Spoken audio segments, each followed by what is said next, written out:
Durante séculos, os judeus foram perseguidos em quase todos os países da Europa. Eles foram empurrados para as margens da sociedade e, em alguns casos, completamente excluídos.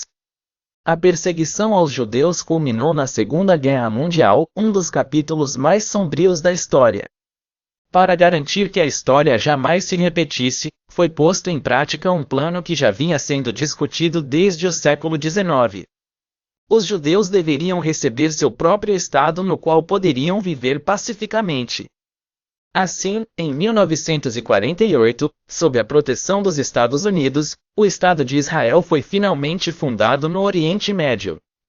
Mas, na verdade, a localização no Oriente Médio foi apenas uma das muitas propostas. Originalmente, havia planos para um Estado judeu na Albânia, mas também planos para um Estado no Zewa, no leste da Rússia e até mesmo em Uganda. No total, 30 lugares diferentes foram considerados para um potencial Estado judeu. Vamos dar uma olhada em alguns desses lugares, porque suas propostas foram descartadas e porque acabou sendo o Oriente Médio. Os planos iniciais já existiam no início do século XIX. Uma das primeiras propostas remonta a 1820, quando um político judeu de Nova York foi um dos primeiros a defender o sionismo, o estabelecimento de um Estado judeu. Ele comprou grande parte de Grand Island, localizada no rio Niágara, no estado de Nova York. Nesta ilha, ele fundou a cidade de Arará, em homenagem ao local de descanso bíblico da Arca de Noé. Mas a ideia realmente convenceu muito poucas pessoas na época, por isso os planos foram rapidamente descartados e a cidade foi abandonada. Consideravelmente mais bem-sucedido foi o plano dos britânicos. Eles também defenderam uma pátria para todos os judeus e, portanto, desenvolveram o Programa Britânico de Uganda. O objetivo era dar ao povo judeu uma parte da África Oriental Britânica como pátria. Os britânicos apresentaram a oferta ao fundador da Sociedade Sionista, Theodore Herzl, que apresentou o plano no 6º Congresso Sionista em 1903. O programa de Uganda foi fortemente debatido na época. No final, no entanto, ainda foi rejeitado.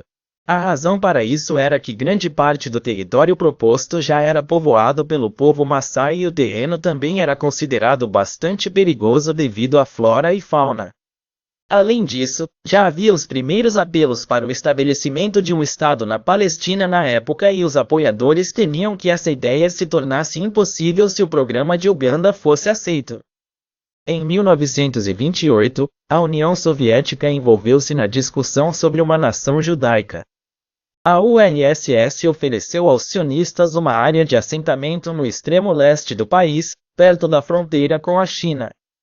A liderança soviética não fez isso de forma altruísta. Eles seguiram um plano proativo com o assentamento dos judeus nesta área, uma vez que grandes partes do Extremo Oriente não estavam colonizadas na época.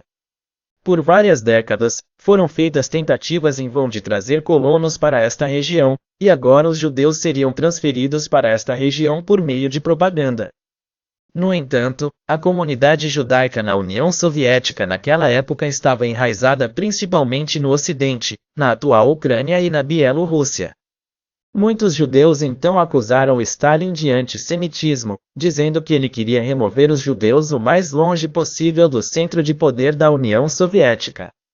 Assim, o plano estava fadado ao fracasso desde o início, especialmente porque a região proposta apresentava condições climáticas extremas, consistia em grande parte de pântanos e a fronteira chinesa era considerada extremamente perigosa.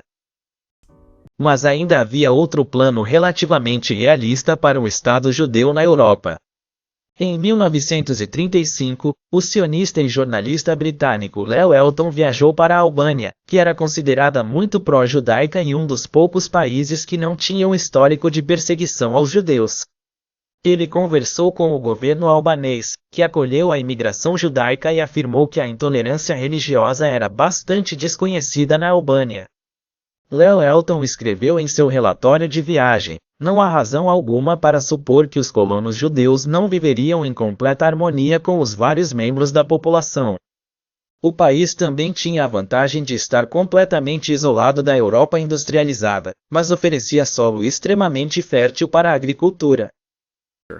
Esperava-se que isso forneceria pelo menos 5 milhões de residentes judeus. Mas, apesar disso, o plano acabou falhando. As razões não são claramente compreendidas hoje. O plano provavelmente surgiu muito cedo antes da Segunda Guerra Mundial. A perseguição sistêmica aos judeus na Europa já estava em pleno andamento e, em 1939, a Albânia acabou sendo ocupada pela Itália e mais tarde pelo Império Alemão.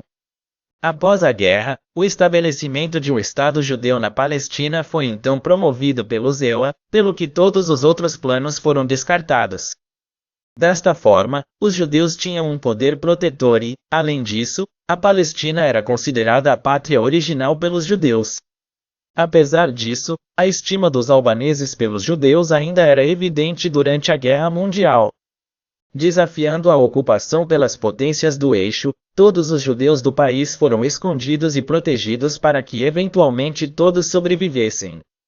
De fato, após a guerra, o número de judeus foi ainda maior do que antes, pois a Albânia era considerada um refúgio seguro em uma Europa devastada pela guerra.